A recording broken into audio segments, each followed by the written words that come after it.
오늘은 여로보암의 종교 정책 해석이라는 주제로 좀 나누고자 합니다.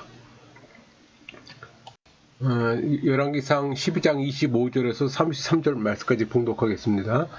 여로보암이 에브라임 산지에 세겜을 건축하고 거기서 살며 또 거기서 나가서 분회를 건축하고 그의 마음에 스스로 이르기를 나라가 이제 다윗의 집으로 돌아가리로다. 만일 이 백성이 예루살렘에 있는 여호와의 성전에 제사를 드리고자 하여 올라가면 이 백성의 마음이 유다 왕 된 그들의 주 르호보암에게로 돌아가서 나를 죽이고 유다의 왕 르호보암에게로 돌아가리라 하고 이에 계획하고 두 금송아지를 만들고 무리에게 말하기를 너희가 다시는 예루살렘에 올라갈 것이 없도다. 이스라엘아 이는 너희를 애굽 땅에서 인도하여 올린 너희의 신이라 하고 하나는 베델에 두고 하나는 단에 둔지라. 이 일이 죄가 되었으니 이는 백성들이 단까지 가서 그 하나에게 경배함이더라. 그가 또 산당들을 짓고 레위 자손 아닌 보통 백성으로 제사장을 삼고 8째 달 곧 그 달 15째 날로 절기를 정하여 유다의 절기와 비슷하게 하고 제단에 올라가되 베델에서 그와 같이 행하여 그가 만든 송아지에게 제사를 드렸으며 그가 지은 산당의 제사장을 베델에 세웠더라. 그가 자기 마음대로 정한 달 곧 8째 달 15째 날로 이스라엘 자손을 위하여 절기를 정하고 베델에 쌓은 제단에 올라가서 분향하였더라. 오늘 이 말씀은 남유다와 북이스라엘이 그 분열한 직후에 그 북이스라엘 여로보암 왕의 종교 정책을 진술하는 겁니다. 그러니까 본문에 나타나는 여로보암의 종교 정책은 이스라엘 역사가 끝나는 시기 그때라면 BC 한 720년이죠. 이스라엘의 종교의 근간을 이루어요. 그러니까 이런 여로보암 왕의 정책은 비판의 대상이 됩니다. 또 이스라엘 범죄의 뿌리로 또 해석이 되고, 그러니까 이스라엘 왕들의 통치를 판단하는 기준이 되고 있음을 우리는 볼 수가 있어요. 그러니까 본문에서 말하는 여로보암의 종교 정책을 그 시대적 역사적 관점에서 하면서 해석하고자 합니다. 그러니까 원래 유다 지파와 에브라임 지파는 오랫동안 불의 반목으로 일관되어 왔잖아요. 그러니까 유다 지파는 큰 지파로서 이스라엘의 지도자 역할을 했어요. 그 반면에 에브라임 지파는 소외감을 느꼈고 불만이 쌓인 겁니다. 그러니까 통일 왕국 시대에도 남북은 결합되지 않았어요. 그들이 세운 사울마저도 자신이 속했던 지파에만 영향을 끼치는 왕입니다. 그러니까 전국구 왕이 아니라는 얘기예요. 그러니까 그가 죽은 후에 남북이 화합보다는 사울의 후계자들, 그러니까 뭐 아브넬이나 에스발 같은 자들과 다윗과의 경쟁은 그 관계를 더 악화시켰어요.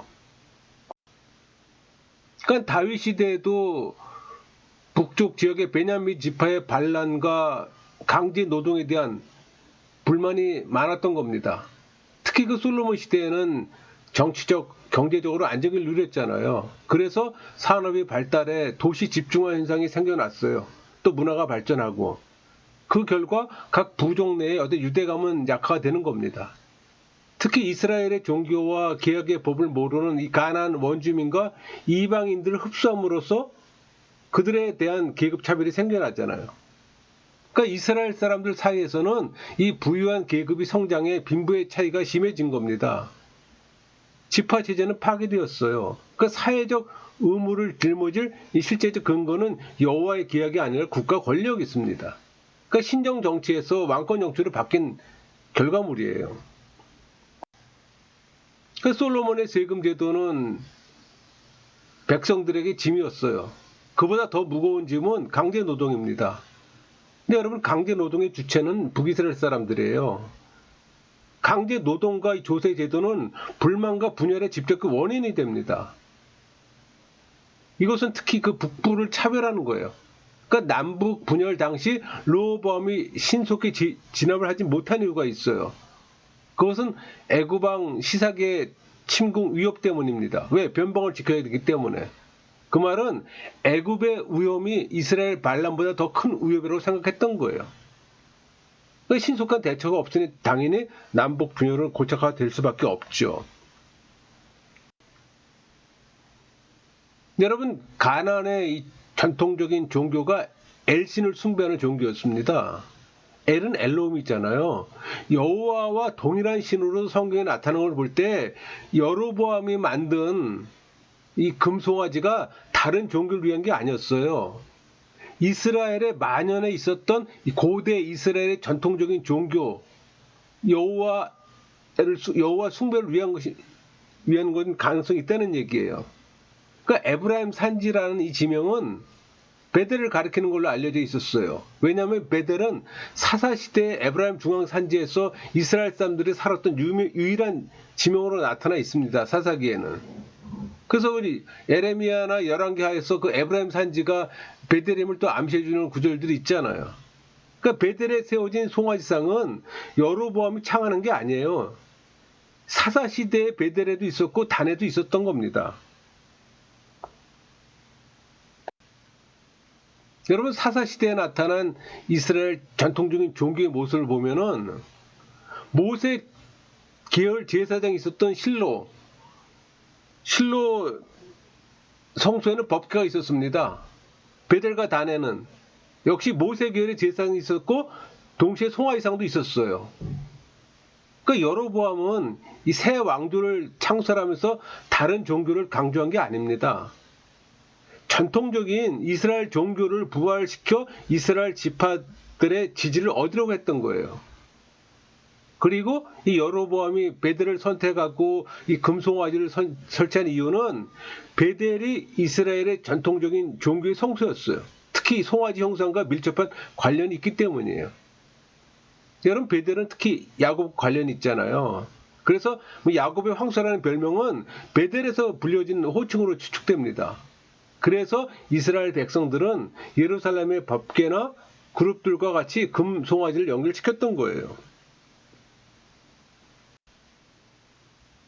그러나 신명기사가는 이 금송아지를 유사한 표현으로 보았고 숭배의 대상이 되는 우상으로 간주해 비판한 겁니다. 또 베델은 족장들과 관련 있는 성소였고 사무엘과도 연결되고 단은 모세와 관련 있는 성소잖아요. 그리고 이 여로보암의 제사장 임명 정책은 종교적이기보다는 정치적인 필요성에 의해서 취해진 겁니다. 그러니까 모든 레위인들이 축출되기보다 다윗 왕실에 충실한 일부 제사장들이 축출되었을 겁니다. 그러니까 많은 제사장들이 각 지방 성소에서 그 주기를 유지했을 거예요. 어떤 학자는 새로 임명된 제사장 그룹은 모세 계열의 제사장이라고 주장하기도 합니다.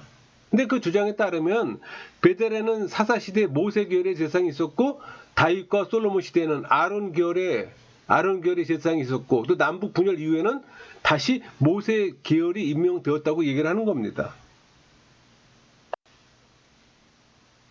그 여로보암은 이스라엘 백성들 대부분이 이 비공식적으로 사용하는 농경생활의 중심의 달력 체계를 선호했던 거예요. 그러니까 예루살렘의 다윗 왕조차도 차별을 둘 수 있었기 때문에 옛날 달력을 부활시킨 것이라는 주장입니다. 그러니까 여로보암은 북쪽 지역에 맞는 계절에 가을 축제를 거행할 수가 있어서 백성들의 호응을 얻을 수가 있었던 거예요. 정치적으로도 기선을 제압할 수 있었으므로 그 8월 15일에 가을 축제를 거행했던 겁니다.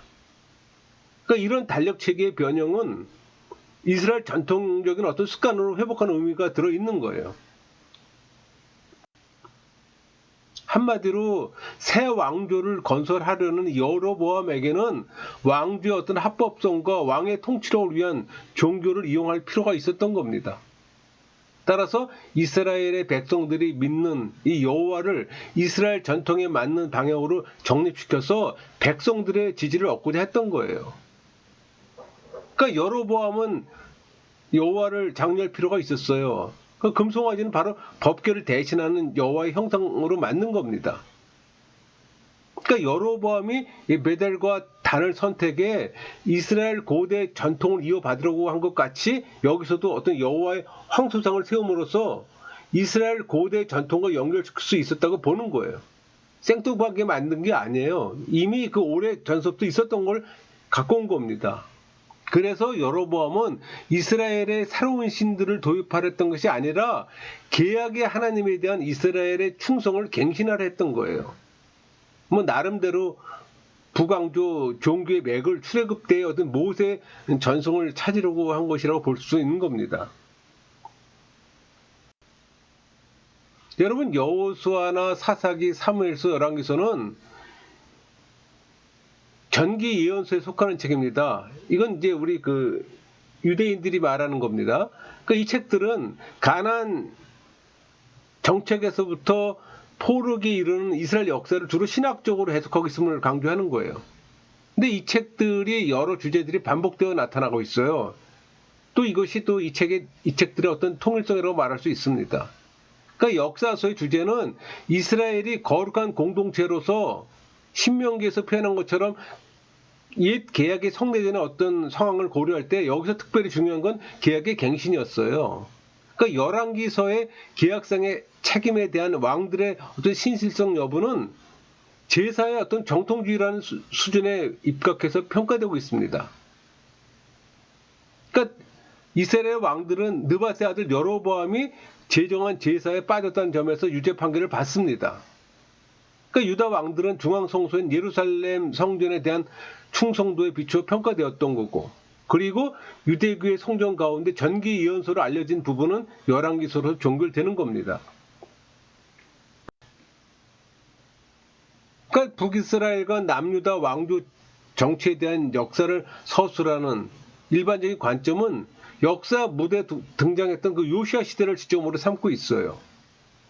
그리고 이스라엘 역사는 세겜의 계약을 통해 자신들의 어떤 본질적인 지위와 이 운명을 여호와의 백성으로 인식했던 동맹 지파들의 역사의 연속으로 제시합니다. 그래서 이 신명기 사가에 따르면 계약의 수용자인 다윗은 하나의 위대한 이상이에요. 그 이상은 나단의 신탁에 의해 다윗 계열의 한 인물에게서 실현될 것이라고 약속으로 이어졌던 거고, 그리고 이런 이상은 신명기 사가에 있어서는 히스기야 왕과 요시야 왕을 통해 이 이상이 실현되었다고 말하는 겁니다. 그러니까 신명기적 사가는 미래에 대한 불길한 예언을 하면서도 이상이 실현될 것이라는 희망을 견지하고 있는 거예요.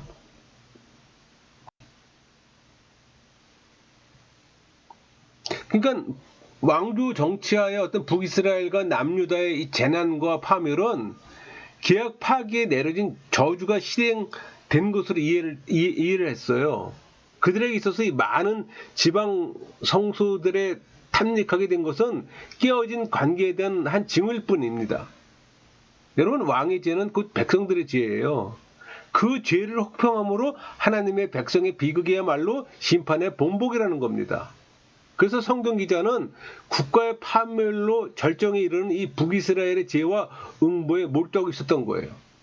여러분, 역사서 전체를 흐르고 있는 하나님의 용서와 갱신된 은혜라는 주제에 이런 사실이 반영돼 있어요.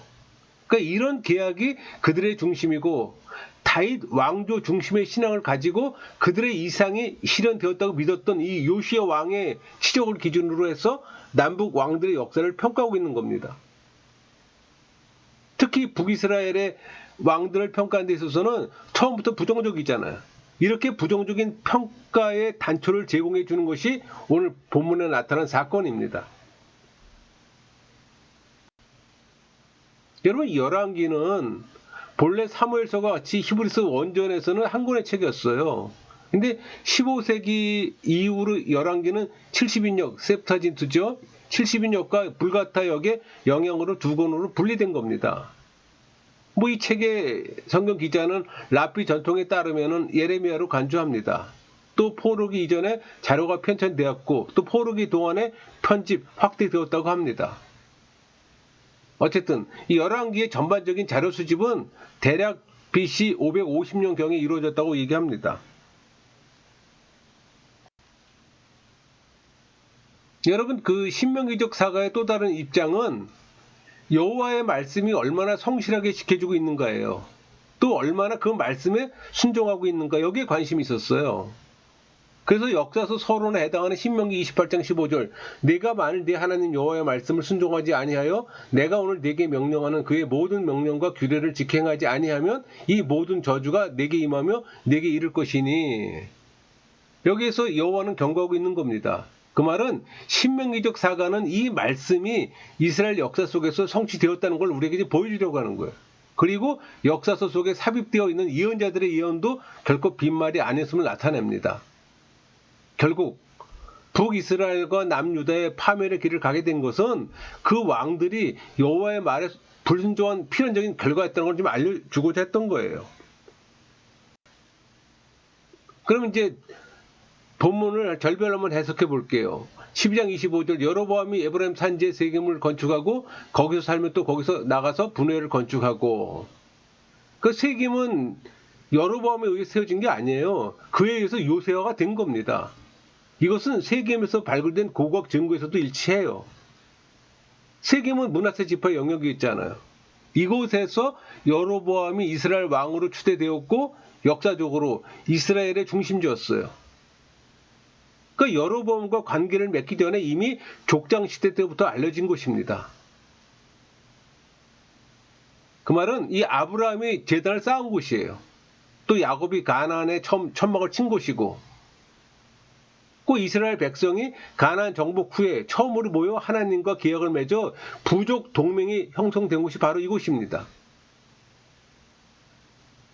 또 모세의 전승이 발전되고 유지된 곳이잖아요. 이런 사실들로 보아 여로보암은 여호와에서 이탈하는 것이 아니라 예루살렘과 대항하게 되는 예배 처소를 건립한 곳이라고 볼 수가 있는 거예요.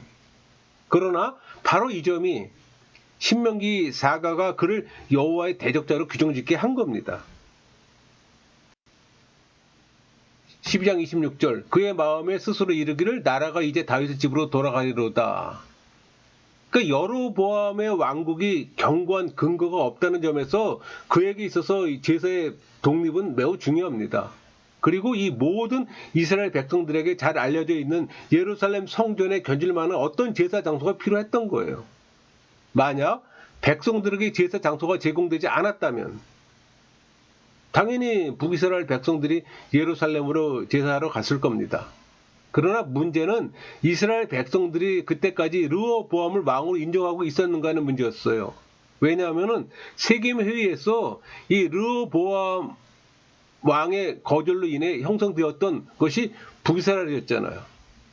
북이스라엘의 형성은 오로지 르호보암 때문이었습니다. 10장 27절 만일 이 백성이 예루살렘에 있는 여호와의 성전에 제사를 드리고자 하여 올라가면 이 백성의 마음이 유다 왕 된 그들의 주 르호보암에게로 돌아가서 나를 죽이고 유다 왕 르호보암에게로 돌아가리로다 하고, 그러니까 여로보암은 보이지 않는 하나님의 임재를 상징하는 법궤의 대체품이 필요했던 거예요. 그래서 이런 성상은 아마도 하나님의 옥자 또는 발판을 상징했던 겁니다. 이런 전통은 이미 사사시대의 실로에서도 있었어요. 그러니까 여로보암의 이런 행동은 앞에서도 밝혔듯이 어떤 종교적인 행위가 아니에요. 자신의 통치에 대한 정당성을 확보하고 백성들의 마음을 예루살렘에 빼앗기지 않을 계획에 의해서 이루어진 거잖아요. 12장 28절 이에 계획하고 두 금송아지를 만들고 무리에게 말하기를 너희가 다시는 예루살렘에 올라갈 것이 없도다. 이스라엘아 이는 너희를 애굽 땅에서 인도하여 올린 너희의 신들이라 하고, 그러니까 가나안 이 바알 종교의 제사용 짐승인 황소표상이 사용된 것처럼 보이는 것은 당시에 그 송아지상과 관련된 가나안 제사가 있었기 때문이에요. 여기서 송아지상이 여호와와 가나안의 제사의 혼합으로 볼 수 있을 것인가 하는 이 물음을 제기할 수가 있어요. 당연히 혼합주의적 흔적이죠. 그러니까 여로보암이 베델과 단에 세운 것은 이 축제에 내포된 신화가 가지고 있는 독특한 특성을 활용하고자 했던 겁니다. 또 이 구절은 출애굽기 32장 4절 8절과 병행 구절이에요. 그러니까 아론이 금송아지를 만들어 놓고 이스라엘 백성들에게 선포한 겁니다. 그러니까 출애굽 전승과 결합된 금송아지상은 다른 신을 상징하는 게 아니에요. 바로 여호와를 상징하는 송아지상임을 알 수가 있어요. 그러니까 신을 지칭하는 명사가 복수형으로 나온 것은 이것이 단과 베델의 신들을 가리킨다고 보여줍니다. 12장 29절 하나는 베델에 두고 하나는 단에 둔지라. 그러니까 베델은 이미 족장 설화와 특별히 야곱 전승에 밀착되어 있던 곳이잖아요. 단 성소는 헤르몬의 남쪽으로 흐르는 강가에 위치합니다. 그러니까 이방 족속들과 접촉이 자주 일어나는 변경 지역에 위치한 북이스라엘의 한 성소예요. 게다가 에봇과 드라붐이 이 성소와 관련해서 언급되어 있는 것처럼 판관 시대부터 신탁이 주어지는 신전으로 중요한 역할을 했어요. 그러니까 이 도시는 원래부터 고대 이스라엘 시대의 성소였습니다. 우리는 이 구절을 이렇게 이해할 수 있을 거예요. 여로보암이 스스로 베델에 새로운 제사 형상을 세우기를 계획하였거나 이미 그곳에 그 형상이 있었어요. 그리고 단에 그곳이 세워져 있었거나 아마 세우려고 했던 겁니다. 12장 30절 그 일이 죄가 되었으니 이는 백성들이 단까지 가서 그 하나에게 경배함이더라. 이 구절은 백성들이 그 상징물이 세워진 성소로 순례를 했다는 의미를 해석할 수가 있는 거예요. 하지만 이것을 어떤 개막식 행렬이라고 볼 수 있다는 견해도 있습니다. 그렇다면 이것은 다윗이 예루살렘에 궤를 안치했었던 어떤 축제 행렬과 비교가 될 수 있는 거예요. 12장 31절 그가 또 산당들을 짓고 레위 자손 아닌 보통 백성으로 제사를 삼고 이 구절은 많은 성소들이 여로보암에 의해 만들어졌다는 걸 주장하는 겁니다. 또 여로보암이 비레이게 사제를 임명한 것을 비난하는데도 이 신명기 사가의 흔적이 반영되고 있어요. 하지만 이것은 다윗 가문의 지지자들인 레위인들을 북이스라엘에서 제거하려는 어떤 여로보암의 의도적인 정책에 대한 예루살렘 집단의 어떤 주장을 반영한 거라고 말할 수 있습니다. 산당은 높은 집이라는 뜻이 있잖아요. 사실 용어가 애매한 개념입니다. 이것이 단과 베델에만 있는지 아니면 여로보암이 다스리고 있는 모든 지역들에 만들어졌는지 질문할 수가 있는 거예요.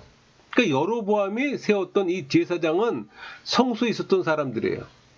특별한 것은 레위인이 아니라 백성들 중에서 선택했다는 겁니다. 사사기에서 의하면 이 고대에서는 한 사람의 레위인이 제사장으로 어떤 사람의 성소를 위해서 선택된 것은 성공한 거예요. 그 사람은 행운을 가졌다고 말할 수가 있을 겁니다. 로또 맞은 거예요.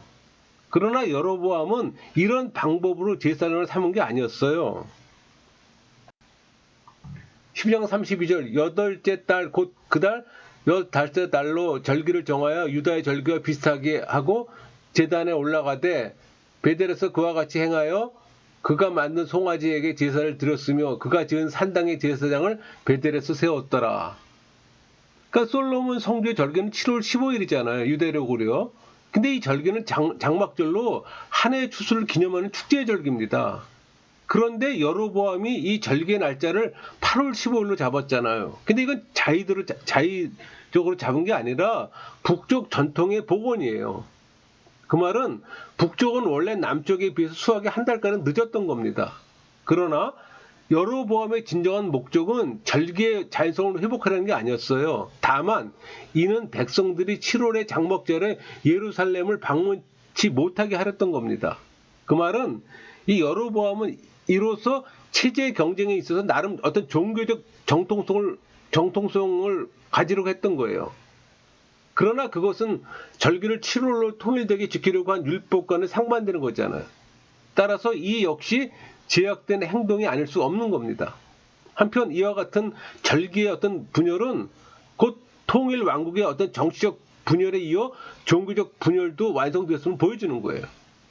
여기서 그와 같이 행하여라는 표현이 있잖아요. 이 표현은 남유다에서 행하는 것과 비슷하게 제사의식을 흉내냈음을 말하는 겁니다. 그 말은 절기 때의 제사는 단지 한 장소에서 왕이 친히 접전한 거예요. 그게 그 한 장소가 베델을 얘기를 하는 겁니다. 12장 33절 그가 자기 마음대로 정한 달 곧 8째 달 15째 날로 이스라엘 자손을 위하여 절기를 정하고 베델에 쌓은 제단에 올라가서 분향하였더라.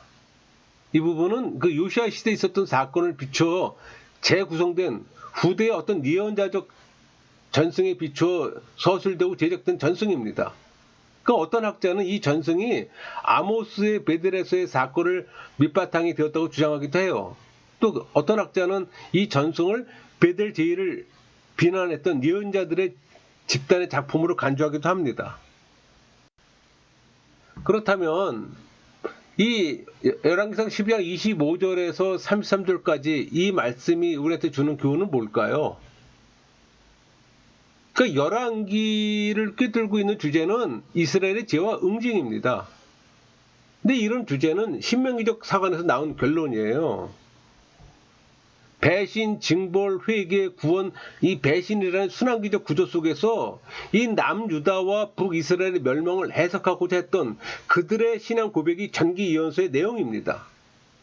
그리고 그들의 역사의 거대한 물줄기 속에서 한없이 빗나갔던 때가 본문임을 우리에게 알려주고자 했던 거예요.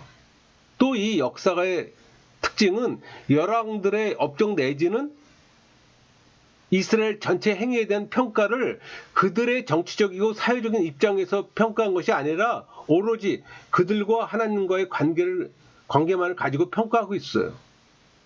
그러니까 당시에 있어서 그들이 가난화되는 것과 하나님의 자유를 위해 어떤 형상과 고정화를 거부했던 신앙의 눈으로 역사 속에서 함께 하신 하나님을 고백하고 있는 겁니다. 그러니까 이 본문은 이런 점에서 뒤틀려진 역사예요. 그가 북이스라엘 세운 것에 잘못이 있는 것은 절대 아닙니다. 산당을 세우고 가나안의 풍속을 받아들여 그들의 하나님을 떠나버린 그곳에 중대한 실수가 있는 거예요. 그러나 여로보암에 있어서 이런 조치들은 필수 불가결이잖아요. 어쩔 수 없는 선택이잖아요. 또 그것이 하나님을 금송아지로 만들 수밖에 없었던 상황들을 전혀 고려하지 않았다는 것을 우리는 본문의 주제를 통해서 알 수가 있습니다. 그 사실적 상황들을 전혀 고려하지 않은 채 자신들이 가진 어떤 사관으로만 보았던 채색된 역사를 우리는 지금 어떤 입장에서 이해해야 할까요? 그러니까 우리는 여로보암의 객관적인 사실을 보고 그럴 수밖에 없었겠다라고 인정하면서도 한편으로는 그렇게 하지 못하는 이유가 있다면 아마 신앙 고백 때문일 겁니다. 어떻게 양자를 다 수용할 수 있는 방법은 없을까? 한번 생각도 해봐요. 그러니까 하나님께서 택하신 이스라엘은 그들이 민족으로 형성되면 가장 중요한 사실은 하나님께서 직접 이스라엘을 통치하신다는 겁니다. 이것의 근본적인 뿌리는 하나님께서 이스라엘 백성들을 애굽에서 직접 해방시켰다는 것에 근거하잖아요. 해방시킨 하나님께서 직접 그들을 통치하신다는 것은 그들의 역사 속에서 끊임없이 확신합니다. 그러나 왕정이 시작되면서 하나님의 통치는 금이 가기 시작했어요. 결국에는 멸망하는 운명까지 가버립니다. 솔로몬이 저질러 놓은 악행에 하나님은 한 번 더 징벌을 가하셨어요. 그 결과가 남북 분열이잖아요. 북이스라엘 남유다. 그러니까 선지자를 통해 외쳤던 이스라엘의 회개의 기회가 또다시 배신으로 끝나버린 것은 아닐까 하는 생각도 해봅니다. 그러니까 그가 금송아지를 만들고 산당을 세우기 전에 필요한 것은 하나님의 통치와 뜻을 배반한 이스라엘을 위한 마음을 찢는 회개가 아니었을까 한번 생각해봐요. 그게 우리에게 주는 의미는 뭘까요? 우리도 끊임없이 성령의 인도함을 거부하고 있잖아요. 대신에 하나님의 이름을 위해 하나님의 이름으로 우리들의 행위와 역사를 정당화시키기에 급급하잖아요. 아닌가요? 그러니까 우리들 가운데 하나님의 이름으로 저질러지는 이 배반의 행위로부터 발걸음을 돌려야 합니다. 우리가 하나님의 이름으로 행하는 모든 거짓으로부터 발걸음을 돌릴 때 그곳에 진정 하나님의 나라는 우리 안에 존재하는 겁니다. 마치겠습니다.